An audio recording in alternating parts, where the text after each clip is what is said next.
मेरे सभी सुनने वालों को प्यार भरा नमस्ते। क्या हाल चाल आप सबके। मैं उम्मीद कर रहा हूं आप लोग सब अपने आप को बहुत अच्छे से बचा के रख रहे होंगे कोविड-19 की इस महामारी से। मेरे बेटा आज 9 मई है। कल 8 मई को हमारी भारत सरकार ने एक सर्कुलर इशू किया। ये जो सर्कुलर है ये सर्कुलर रेसिडेंशियल स्टेटस से रिलेटेड है। आइए जरा एक बार मैं आपको वो सर्कुलर दिखाता हूं। ये जो सर्कुलर है ये सर्कुलर 11/2020 का सर्कुलर है, सर्कुलर नंबर 11। और ये कल 8 मई की तारीख को इशू किया गया। इशू इनफैक्ट कल हुआ होगा, रिलीज आज हुआ। तो ये जो सर्कुलर है ये रेसिडेंशियल स्टेटस से रिलेटेड है और साथ साथ में आजकल जो कोविड-19 की बीमारी चल रही है उससे भी रिलेटेड है। ये जो सर्कुलर है इसको अच्छे से सीखने के लिए, समझने के लिए हम लोगों को पहले एक बार रेसिडेंशियल स्टेटस की कंडीशंस देखनी होंगी। आइए जरा देखते हैं रेसिडेंशियल स्टेटस की कंडीशंस क्या है। मैंने आप लोगों को अपनी क्लास में ये बात बहुत अच्छे से बताई थी कि रेसिडेंशियल स्टेटस और सिटीजनशिप में फर्क होता है। सिटीजनशिप से रिलेटेड सिटीजनशिप एक्ट 1955 और रेसिडेंशियल स्टेटस से related income tax act 1961। Income tax act 1961 का सेक्शन नंबर 6, ये जो सेक्शन नंबर 6 है, ये सेक्शन नंबर 6 हमें देता है conditions for any individual to be a resident और to be a non resident. मेरे बेटा रेसिडेंट कौन होगा उसके लिए सेक्शन दिया हुआ है हमें कानून के अंदर, उसके लिए सेक्शन दिया हुआ है section number 6 sub section 1। Non resident कौन होगा उसके लिए सेक्शन दिया हुआ है सेक्शन 2 क्लॉज 30। याद रखिएगा मैंने क्लॉज कहा, सब सेक्शन नहीं कहा।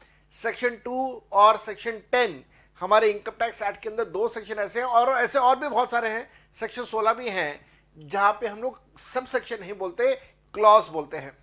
क्लॉज क्यों कहते हैं, सब सेक्शन क्यों नहीं कहते, उसके रीजंस, जस्टिफिकेशंस मैंने आपको अपनी क्लासेस के अंदर दिए हुए हैं।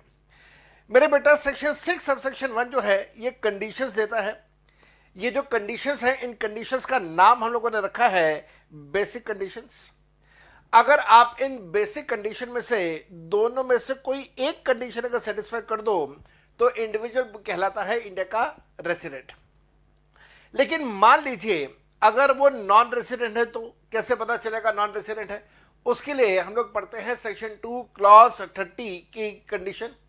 और यहां पे ये कहा गया है, या डेफिनेशन आप कह लीजिए, यहां पे ये कहा गया है कि अगर वो बेसिक कंडीशंस का डिफॉल्ट कर देता है, दो बेसिक कंडीशन, दोनों बेसिक कंडीशन का डिफॉल्ट अगर हो जाता है तो वो बन जाता है नॉन रेसिडेंट ऑफ इंडिया। अब मन में बात आती है कि साहब ये बेसिक कंडीशंस क्या है। ये दो बेसिक कंडीशंस आप सबको बहुत अच्छे से आती हैं। पहली कंडीशन है कि इंडिविजुअल का स्टे इंडिया में हो 182 डेज या 182 डेज से ज्यादा। मेरे बेटा ध्यान रखिएगा अगले फाइनेंशियल ईयर के लिए, नेक्स्ट फाइनेंशियल ईयर, कौन सा next financial year, 2020 2021 previous year, assessment year 21-22। Next year जो मई 2021 के एग्जामिनेशंस के लिए रेलेवेंट होगा वहां पे इस कंडीशन को चेंज करके 120 डेज कर दिया गया है, 120 दिन। ये जो 120 दिन का कंडीशन का चेंज है इसका डिस्कशन मैं किसी और वीडियो में आपके साथ करूंगा। ये 120 डेज वाला जो चेंज है ये आपके 2020 के एग्जाम में अप्लाई नहीं होगा, ना ये अगस्त 2020 के एग्जाम में अप्लाई होगा, ना ही ये नवंबर 2020 के एग्जाम में अप्लाई होगा। 120 वाला चेंज अप्लाई कब होगा, 120 वाला चेंज अप्लाई होगा मई 21 एग्जामिनेशन के अंदर। चलिए तो 120 वाली 182 डेज की कंडीशन चेंज हो गई। दूसरी बेसिक कंडीशन क्या है, दूसरी बेसिक कंडीशन ये है कि इंडिविजुअल का स्टे इंडिया में होना चाहिए 60 डेज या उससे ज्यादा। और उसके साथ साथ में एक और कंडीशन है कि पीछे के 4 सालों का sum total, grand total 365 days का होना चाहिए। तो this is something not new, ये सब कुछ आपको ऑलरेडी आता है, आपको ऑलरेडी पता है। तो अब मन में बात ये आती है कि साहब फिर बदलाव कहां पे है। आइए मेरे बेटा बदलाव कहां पे है ये जरा सीखते हैं।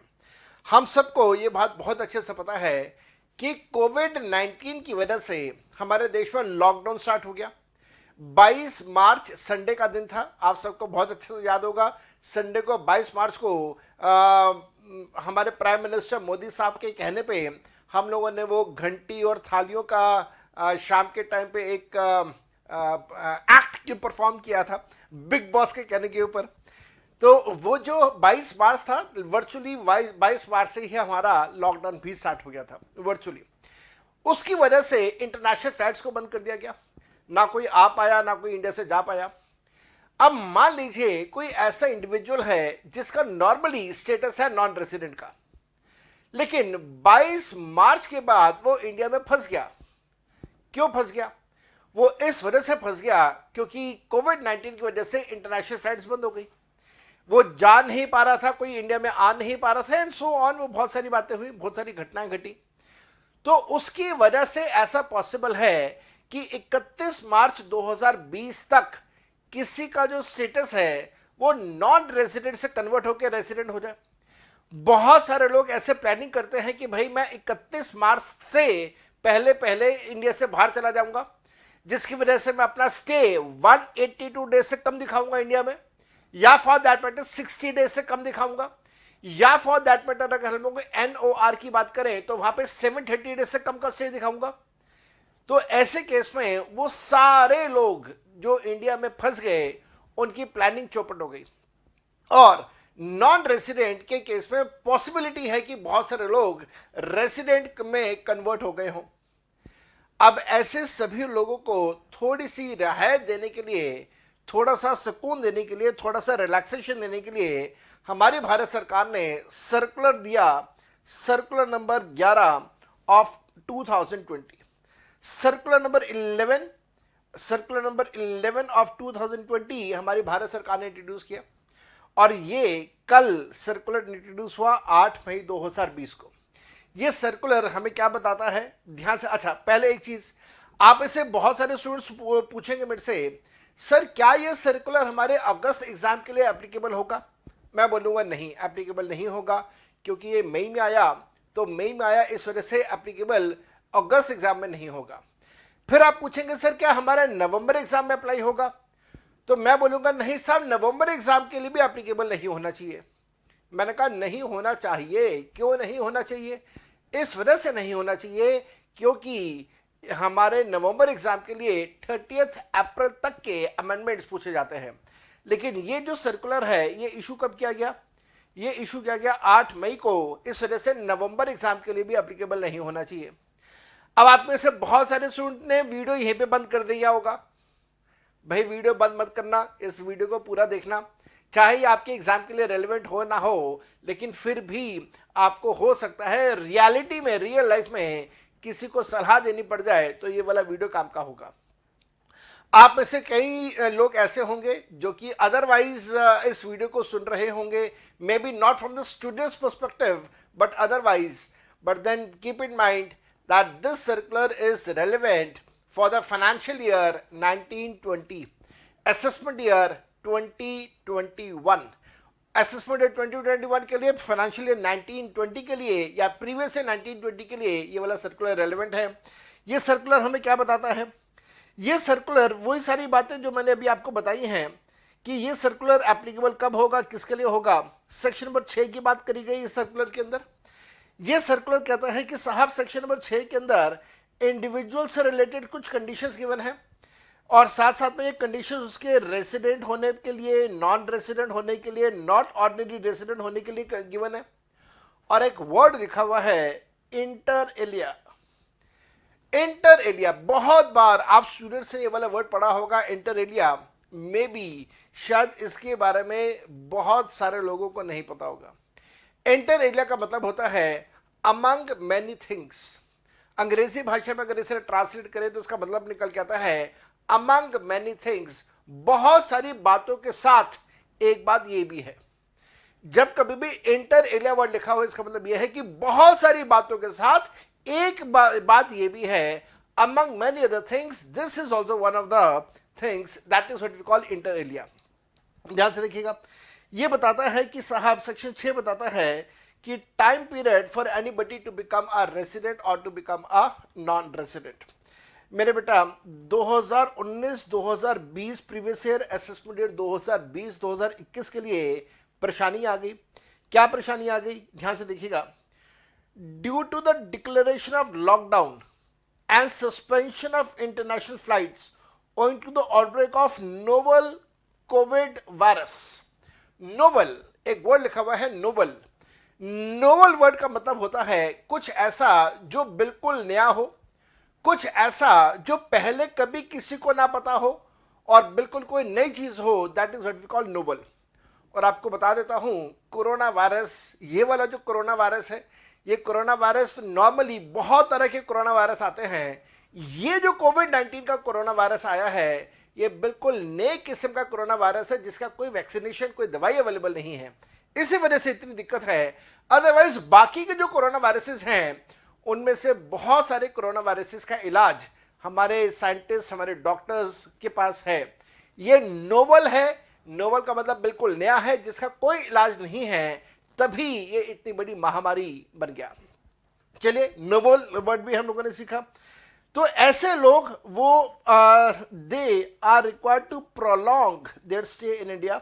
उनको अपना स्टे इन इंडिया में इंक्रीज करना पड़ गया क्योंकि इंटरनेशनल फ्लाइट्स जो हैं वो बंद हो गई। The concerns have been expressed that this extra stay in India may make them a resident under Section 6 of the Act. तो कंसर्न ये है कि जो एक्स्ट्रा स्टे इंडिया में करना पड़ेगा due to the non operational of international flights, उसकी वजह से बहुत सारे लोगों की प्लानिंग चौपट हुई होगी। जो अदरवाइज नॉन रेसिडेंट थे, हो सकता है वो रेसिडेंट में कन्वर्ट हो जाए। तो ऐसे केसेस से कैसे डील किया हमारी भारत सरकार ने, ध्यान से देखिएगा। To avoid a genuine hardship in such cases, the board का मतलब हम लोग यहां पे बात कर रहे हैं CBDT के बारे में, central board of direct taxes के बारे में यहां पे बात हो रही है। In the exercise of the power conferred under section 119 of the act has decided for the purpose of determining of residential status under section number 6 of the act during the previous year 1920 in respect of individual who has come to India on a visit before 22nd March and, अब ध्यान से देखिएगा, ऐसे सभी individual जो India में आ चुके थे 22 मार्च तक, उन सभी लोगों के लिए क्या प्रोविजन। जो लोग 22 मार्च के बाद आ रहे हैं या 22 मार्च को आ रहे हैं, उनकी बात नहीं कर रहे। जो 22 मार्च से पहले आ चुके थे, who has come to India, जो इंडिया में पहले आ चुके थे लेकिन इंडिया में फंस गए क्योंकि इंटरनेशनल फ्लाइट्स जो है उनको बंद कर दिया गया। ऐसे केस में अब ध्यान से देखिएगा, and has been unable to leave India on और before 31st March, unable to leave India, वो इंडिया से बाहर नहीं जा सके। The period of stay in India from 22nd March to 31st March shall not be taken into the account. क्या मतलब वो इस लाइन का, जब हम उनके लिए रेसिडेंशियल स्टेटस कैलकुलेट करेंगे तो ये टाइम पीरियड 22 मार्च से लेके 31 मार्च का जो एक हफ्ता 8 दिन का टाइम पीरियड है, this will not be counted as a stay in India. So even though they are physically in India, but they are in India due to the suspension of international flights due to कोविड-19, उनका ये stay India में count नहीं किया जाएगा। सो जिनकी जो non resident वाली प्लानिंग थी, वो प्लानिंग एज इट इज रहेगी, वो डिस्टर्ब नहीं होगी। मेरे बेटा, आप सभी से एक छोटी सी रिक्वेस्ट, आप लोग ये वीडियो देख रहे हैं, अपने दोस्तों यारों के साथ शेयर कीजिएगा। अगर आपको ये वीडियो अच्छा लग रहा है, पसंद आ रहा है, टॉपिक की रेलेवेंस लग रही है, तो हिट कीजिएगा लाइक बटन को, सब्सक्राइब कीजिएगा। आई प्रॉमिस यू, आने वाले दिनों में इसी प्रकार के लेटेस्ट अपडेट्स लेके मैं आपके सामने आता रहूंगा। इसके साथ साथ में इन्होंने एक दूसरी कंडीशन भी दी है। दूसरी कंडीशन क्या है कि साहब, अगर कोई ऐसा व्यक्ति है जो क्वारंटीन में था इन इंडिया, क्वारंटीन में था, वो उसको हमने क्वारंटीन में रखा हुआ था, वो पहले इंडिया में आ चुका था लेकिन क्वारंटीन में था, on account of novel corona virus on and after 1st March 20। मेरे बच्चे, वो आ चुका था पहले और उसके बाद उसे क्वारंटीन में रखा हुआ था since 1st March 2020 and has departed on an evacuation flight on or before 31st March। Quarantine में था, बाद में उसको इंडिया से बाहर रवाना कर दिया गया। तो उस टाइम पीरियड तक, जिस टाइम पीरियड तक वो क्वारंटीन में था और उसको इंडिया से रवाना किया गया, even that will not be counted in India.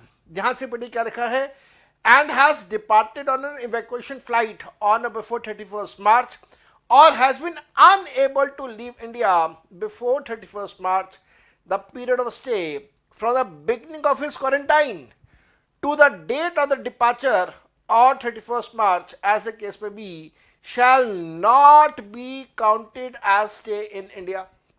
Again, जितने पीरियड के लिए वो क्वारंटीन था टिल 31st मार्च या till the date of departure, even that period is not to be counted as a stay in India. और मेरे बेटा इसी प्रकार से अगर कोई भी व्यक्ति 31 मार्च या 31 मार्च से पहले इवैक्यूएशन फ्लाइट के दौरान के थ्रू इंडिया से बाहर चला जाता है तो उसका 22 मार्च से लेके 31 मार्च तक का जो स्टे है या डिपार्चर तक का जो स्टे है, that will not be counted as a stay in India. तो एक बड़ा बदलाव मे बी आपके एग्जामिनेशन पॉइंट ऑफ व्यू के से बहुत ज्यादा रेलेवेंट ना हो, but then I will suggest you all कि आप इसको जरूर कीजिए, क्योंकि आप में से बहुत सारे स्टूडेंट्स ऐसे होंगे जो आर्टिकलशिप में होंगे और हो सकता है आर्टिकलशिप में आपको ये वाली प्रॉब्लम देखने को मिल जाए जहां पे कोई नॉन रेसिडेंट था और कोविड-19 की वजह से रेसिडेंट हो गया. मेरे बेटा आप सबसे रिक्वेस्ट करूंगा कि आप इस वीडियो को शेयर कीजिएगा, कमेंट्स कीजिएगा इस वीडियो के ऊपर. किसी भी प्रकार का कोई कमेंट अगर आप रेसिडेंशियल स्टेटस के बारे में करना चाहें, 120 डेज के बारे में अगर आप कुछ जानना चाहें तो आप मेरे को कांटेक्ट कीजिएगा. I will love to listen from your side.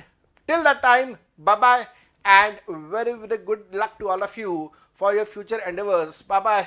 Enjoy yourself. Love you all.